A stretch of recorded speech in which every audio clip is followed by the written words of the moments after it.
Hello, Internet friend. Today on Value Side, those California fires, a generational view. I'm David Ravel. Well, my brother saw it first, just a tiny puff of smoke up at the top of the ridge, up where East Camino Cielo Road runs along the peak of the mountains. Perhaps just an old tractor or a diesel truck starting up. We continued on our walk, out to the end of the breakwater that sheltered Santa Barbara Harbor from the Pacific. As we turned and headed back, we saw the tiny puff of smoke had grown incredibly. In the twilight, we could see flames shooting above the mountaintop, as the fire pace dramatically increased. Reaching the harbor master's office, we joined a small group that were monitoring the fire's progress.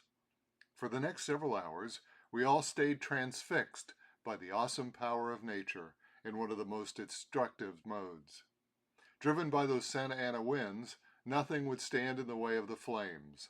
Collectively, we would let out a sigh as a tree after tree would ignite in an exploding fireball. Like a torch, each tree burned in an incredibly yellow brightness. 60 years later, I remember the scene as if it were yesterday. Knowing that our home was safe, miles from this raging inferno, I still felt the overwhelming dread of the fire's total destruction. But that's not the case for those caught in the devastating fires in Los Angeles. Each time I watch the news, the number of homes destroyed rises, as does the number killed. And once again I get that sickening feeling in the pit of my stomach. For those of us who have enjoyed that little bit of paradise that lies between the mountains and the seas along the coastline of Southern California, fires are an eternal threat. It's what comes after next that we'll focus on. How will Californians react to the loss and the devastation? Now, 3 generations have come and gone since that fateful day that the Coyote Fire began in Santa Barbara. And as you may suppose, the Golden State has changed dramatically. In the 1960s, just like the 50s, were a time of dramatic expansion in California. People were flocking to the state's warm climate and seemingly endless possibilities. The 2 dominant industries in the state were agriculture, principally family-owned farms and ranches, and oil. Enterprises that were intimately tied to the land for whom fire was one of their chief concerns. These were people who instinctively understood the 21-year water cycle that dominates California climate. 21 years of plentiful rain, followed by 21 years of dry. They knew that to live and prosper in California required taming that water cycle. Dams were built, cisterns installed, and the world's largest water transport system built between the snow-covered peaks of the eastern Sierra and the inland valleys of Northern California to the populace in the Los Angeles basin and all of Southern California. These were the stewards of California, imbued with the spiritual task of being stewards in a vast state. It was their responsibility to manage any challenge that California might send their way. So when, at last, the Coyote Fire subsided and the chaparral grew back, they did what any steward would do. They cut a wide fire break along the front-facing reach of the beautiful Santa Ynez Mountains. Wide as a 2-lane highway, it was a stretch of beige clay that formed a protective boundary from the La Cumbre Peak to the bottom of the range. Not pretty, the fire break was designed to prevent any future recurrence of fire. After all, that's what stewards do. They manage the environment, hoping to make it more livable for the citizens of California, while protecting them from the vicissitudes of California like fires and drought.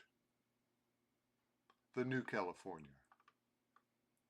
But time passed, memories faded, and the California water cycle went from dry to wet.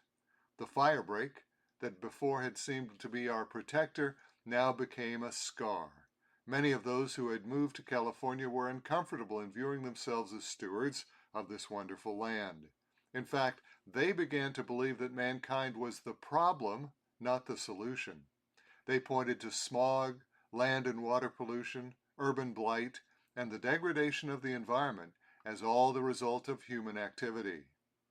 These new Californians turned to a long-dead philosopher, Jean-Jacques Rousseau, who said, "The fruits of the earth belong to us all, and the earth itself is to nobody." In the new California, nature was to be left alone, without the meddling and interference of mankind. Fire breaks, especially the one on the Santa Barbara Mountains, were abandoned, nature allowed to take its own course. Mankind's role would no longer be to manage and direct nature. Rather, mankind ought to stand aside as nature is left in its most pristine state. With its epicenter in California, this environmental movement began to gain increasing political traction. To politicians, especially on the left side of the spectrum, environmentalism became a verity. Like apple pie and motherhood, no self-respecting candidate could oppose protection of the environment. No roads. In the final days of his second term, President Bill Clinton signed what would become one of his most far-reaching executive orders. In the stroke of a pen, Clinton prohibited the building of roads and related activity on 1/3 of the nation's forests, over 58 million acres. Aimed specifically at the logging industry, this move also prohibited all of the ancillary activities of forest management. Henceforth, there would be no clearing of the underbrush, no building of fire breaks, and access to any future fires would be severely limited. An environmental disaster, this executive order was pure political genius. For the very first time, doing nothing was considered good forestry management. The Chicago Tribune went right to the issue as they saw the real danger to the forests: fire. Quote, "Last summer's behemoth forest fires illustrated the danger inherent in the hands-off forest policy. Without fire roads and breaks, mature forests will burn without mercy. Modern forestry practices, in fact, protect older trees from fire and infestation through selective cutting and replanting. Thinner timber stands with more abundant light and moisture create a more diverse, greener forest habitat," said the Chicago Tribune, January 15, 2001. The Tribune goes on to call for the incoming Bush administration, which would be inaugurated just 3 years after Clinton's executive order, to reverse it. But the damage was already done. Politicians around the country had found a masterful way to both claim that they were protecting the environment by taking a completely hands-off approach. This is the underlying philosophy that has guided our government's environmental policy for over 3 decades. It remained for the most recent generation of political leaders to begin tearing down infrastructure that was built years before to manage the environment. Water, the essential element. Now, the history of California is the history of water management.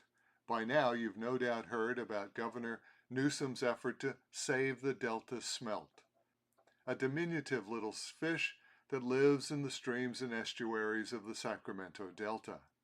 Just like Rousseau said so many generations ago, Newsom squarely places the welfare of the Delta smelt over the welfare of the citizens of Southern California. If there were any doubt about this, consider the plight of those fire victims in Southern California. By denying an expansion of the state's water transport system, the dams, canals, and pumping stations that brought Northern California water to the south, Newsom diminishes the amount of water that could have been used to fight the current fires. Hydrants ran dry as the inferno raged. Worse still is the realization that Newsom cut $101 million from California's 2024 budget to fight fires. But not stopping there, in coordination with the Oregon legislature, California just completed the removal of all the dams along the Klamath River. The Klamath River is a major freshwater source that brings that begins in Oregon, travels through Northern California, and eventually joins the Pacific Ocean. This was the most significant removal of existing water infrastructure in our nation's history. Governor Newsom exulted over this accomplishment, declaring, quote, "This is a monumental achievement, not just for the Klamath River, but for our entire state, nation, and planet. This is proof of what's possible when we come together to prioritize our environment, our people, and future generations." You can't help but hear the echoes of Rousseau in this sentiment. In today's stark reality that more than 150,000 Angelenos have lost their homes and are now desperately seeking to reestablish their lives, even as the fires still rage, it brings into stark contrast the failed policies of hands-off environmentalism. Perhaps Newsom was simply short-sighted and did not realize the future ramifications of his actions. This, at least, would be better than the alternative, a way of thinking that valued the salmon and the Delta smelt over the lives of his fellow citizens. Either way, short-sighted or malevolent, perhaps it's time to reconsider a policy that manages our forests by doing nothing. Postscript. My grandfather was born in 1893 and grew up on his uncle's ranch just a few miles north of Malibu. Grandpa used to tell the story of a massive wildfire that, driven by Santa Ana winds, destroyed all in its path as it burnt from the mountains to the ocean. Today, our leadership has brought us back to those times. Only today, those Malibu hills are the homes to thousands of Californians, many of whom will now be returning to a burning foundation that once was their home. And that's today's Value Side. For all of our articles, references, and podcasts, visit valueside.com. I'm David Ravel. ValueSide is independently written and researched. The views expressed are strictly my own.